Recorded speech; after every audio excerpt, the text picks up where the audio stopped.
प्रिय नहीं हो सकता पूरा तेरा मेरा स्वप्न मिलन का। बरसों से है बैर पुराना इस दुनिया और प्रेमी मन का।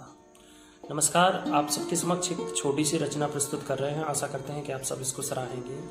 अक्सर हम देखते आए हैं कि जो प्रेम कहानियाँ हम लोगों ने पढ़ी हैं उसमें से एक चीज़ कॉमन रही है उन अधिकांश प्रेम कहानियों में, जो भी हमने पढ़ा है या फिल्मों में देखा है, कि जो फेमस प्रेम कहानियाँ रही हैं उनमें जो उनके नायक और नायिका होते हैं उन दोनों के बीच में संयोग नहीं हुआ है। वो दोनों वियोग में ही रहे हैं। अलगाव या जो उनके बीच बिछोए हुआ है उसका कहीं ना कहीं एक कारण जो रहा है वो रहा है ये दुनिया या संसार। कभी दुनिया वालों ने उसको जाति के नाम पे अलग किया, तो कभी अमीरी गरीबी, तमाम सारे इश्यूज़ रहे हैं जिसके चलते इस दुनिया ने कभी भी प्रेमी हृदय को आसानी से स्वीकार नहीं किया है।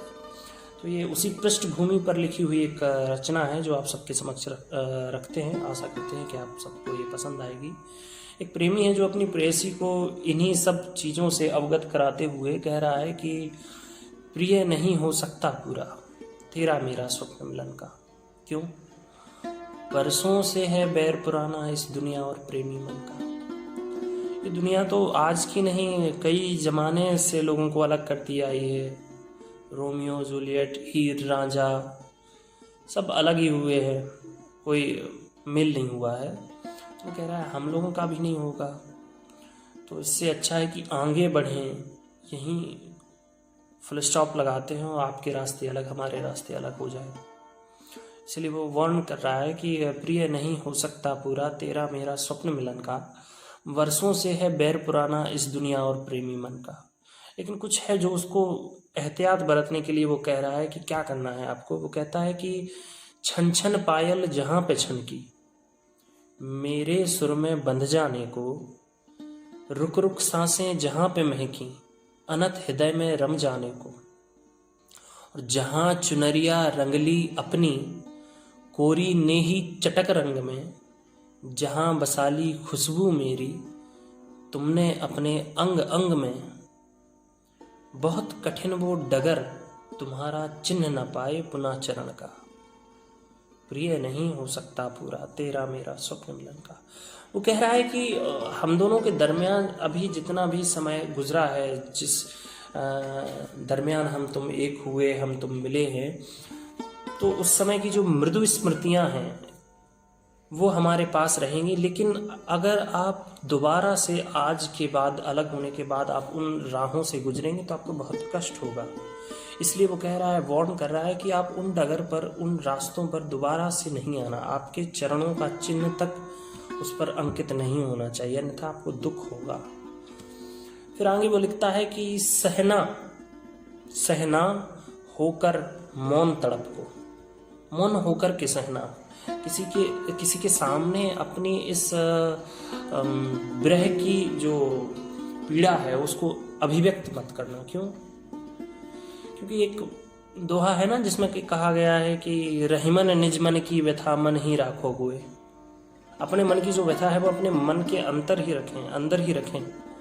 क्यों? क्योंकि यदि आप समाज के समक्ष कहेंगे, किसी को कह देंगे, तो क्या करेंगे लोग? सुन अठिले हैं लोग सब बाँट नाले हैं वो। सब आपका मजाक बनाएंगे, उनको एक गॉसिपिंग के लिए एक मुद्दा मिल जाएगा और कुछ नहीं होगा। तो कहिए मत। वो कह रहा है कि सहना होकर मौन तड़प को, अगर नियति है यहीं बिछड़ना।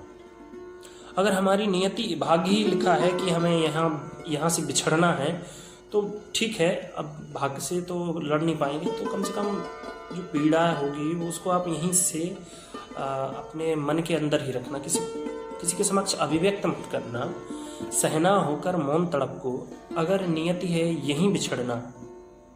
सुनो कभी गर गीत हमारा, आंख से कहना जरा न बहना।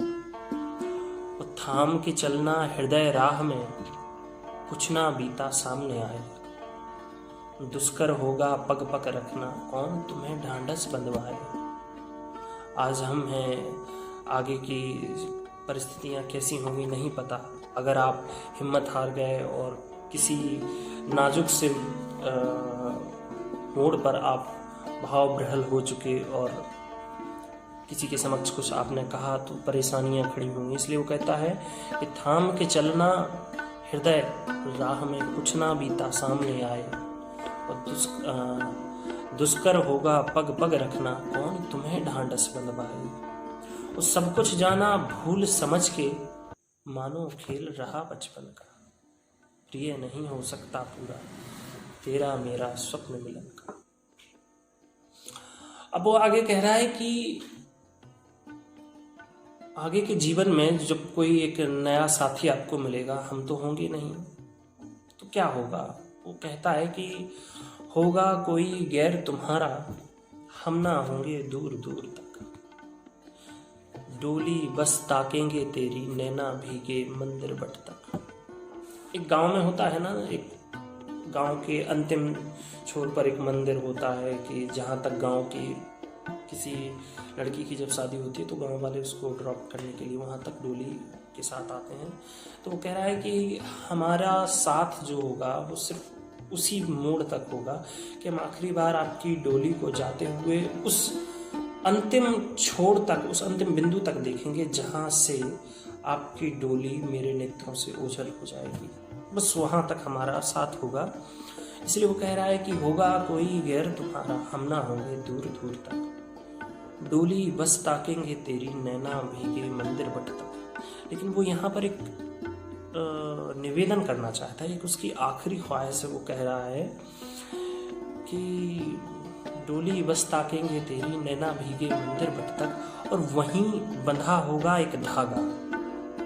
अमूमन क्या होता है हमारे गांव में, क्या होता है, एक बट वृक्ष होता है जिसको मनोती मनसा पूर्ण बट वृक्ष बोलते थे, जहाँ पर लोग अपनी तमाम सारी मनोकामनाओं की पूर्ति हेतु धागा बांध देते हैं। तो कभी किसी ज़माने में उन दोनों ने भी अपने संबंध की मनोकामना मांगी होगी कि हमारा संबंध पूर्ण हो।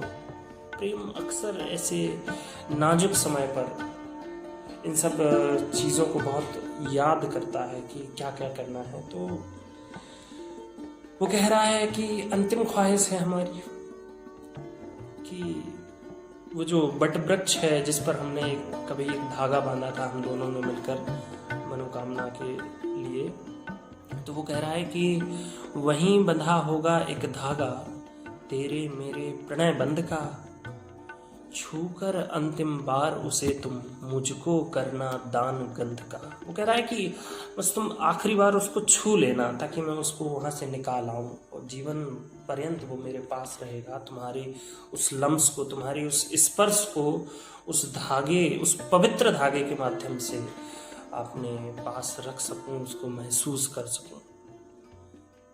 प्रेम की स्मृतियाँ और प्रेम के जो ये नाजुक से पल है, जो प्रेमी होते हैं उनको इन्हीं पलों का इंतज़ार होता है, और वो इन्हीं कुछ पलों के सहारे अपनी ज़िंदगी व्यतीत कर देते हैं। ऐसे उदात्त प्रेम को अभिव्यक्त कर रहा है यह प्रेमी। वो लिखता है कि छूकर अंतिम बार उसे तुम मुझको करना दान गंध का, उस समझ के मुझको विसार देना, समझ के मुझको विसार देना, टूटा तारा एक गगन का, प्रिय नहीं हो सकता पूरा तेरा मेरा स्वप्न मिलन का, बरसों से है बैर पुराना इस दुनिया और प्रेमी मन का, प्रिय नहीं हो सकता पूरा तेरा मेरा स्वप्न मिलन का। Thank you.